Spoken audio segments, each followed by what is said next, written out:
நிச்சயமாக. பாம்பன் சுவாமிகள் பற்றி விரிவான நீளமான தகவலை தமிழ் மொழியில் கீழே வழங்குகிறேன். ஓம்.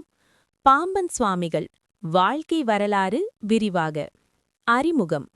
பாம்பன் சுவாமிகள் தமிழ் சைவ மரபில் தோன்றிய மிகப்பெரிய ஞானி, சித்தர், கவிஞர், யோகி மற்றும் முருகன் பக்தராவார். அவர் முழுமையான முருகன் பக்தியின் வடிவமாக வாழ்ந்தவர். முருகனையே குருவாக ஏற்றுக்கொண்டு அவரது அருளால் உயர்ந்த ஞான நிலையை அடைந்தவர். பிறப்பு 1850. பிறந்த இடம் ராமநாதபுரம் மாவட்டம், பாம்பன் தீவு. இயற்பெயர் அப்பாவு. பெற்றோர் சாதாரண மீனவர் குடும்பம். இளம் வயதிலேயே அப்பாவுவிற்கு ஆன்மீக நாட்டம் அதிகமாக இருந்தது. கல்வி வாய்ப்புகள் குறைந்திருந்தாலும் தெய்வீக அனுபவங்கள் அவரை ஆன்மீக பாதைக்கு இட்டுச் சென்றன. முருகன் பக்தி அவரது உயிர். பாம்பன் சுவாமிகள் வாழ்க்கையின் மையம் முருகன். முருகனையே நேரடி குருவாகவே ஏற்றார்.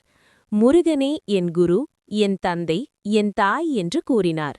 முருகன் அருளால்தான் எல்லாம் நிகழ்கிறது என்று நம்பினார். அவர் பல இடங்களில் முருகனை நேரில் கண்டதாகவும் உரையாடியதாகவும் கூறப்படுகிறது.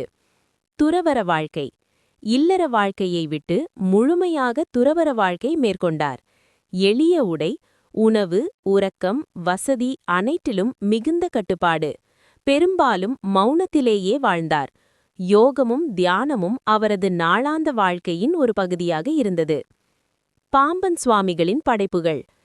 பாம்பன் சுவாமிகள் ஒரு சிறந்த தமிழ் பக்தி இலக்கிய கவிஞர். முக்கிய நூல்கள்: சண்முக கவசம், மிகரும் சக்தி வாய்ந்த முருகன் கவசம், நோய்கள், துன்பங்கள், தீய சக்திகளிலிருந்து பாதுகாக்கும் என்று நம்பப்படுகிறது. சண்முக தியானம், சண்முக அகவல், குமாரஸ்தவம், பாம்பன் சுவாமிகள் கீர்த்தனைகள். இந்த பாடல்கள் அனைத்தும் ஆழ்ந்த பக்தியும் உயர்ந்த ஞானமும் நிறைந்தவை. சித்தி சக்திகள் மற்றும் அற்புதங்கள்.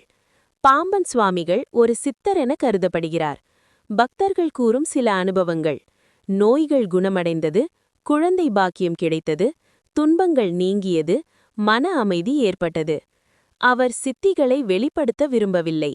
சித்தி பெரிதல்ல, சிவஞானமே பெரிது என்பதே அவரது கொள்கை. சமாதி. சமாதி அமைந்த இடம் சென்னை, திருவான்மியூர். இன்று அந்த இடம் பாம்பன் சுவாமிகள் ஆசிரமம் ஆக உள்ளது. தினமும் ஏராளமான பக்தர்கள் வழிபடுகிறார்கள். போதனைகள். பாம்பன் சுவாமிகளின் முக்கிய உபதேசங்கள்: முருகன் பக்திதான் முக்திக்கு வழி. அகந்தையை அழிக்க வேண்டும். மௌனம் ஞானத்திற்கு வழிகாட்டி. எளிமையான வாழ்க்கை, உயர்ந்த சிந்தனை. குருவை முழுமையாக நம்ப வேண்டும். பாம்பன் சுவாமிகள் ஒரு வாழும் மரபு. இன்றும் அவரது பாடல்கள் பாராயணம் செய்யப்படுகின்றன. முருகன் கோவில்களில் அவரது கவசங்கள் ஒலிக்கின்றன. பலர் அவரை நடமாடும் தெய்வமாக கருதுகிறார்கள். பாம்பன் சுவாமிகள் வெறும் ஒரு சித்தர் அல்ல. அவர் முருகன் பக்தியின் உயிர்ப்பான வடிவம். அவரது வாழ்க்கை, பாடல்கள், போதனைகள் அனைத்தும் மனிதனை உள்ளார்ந்த ஞானத்திற்கும் அமைதிக்கும் வழிநடத்துகின்றன. முருகன் அருளே எல்லாம். இதுதான் பாம்பன்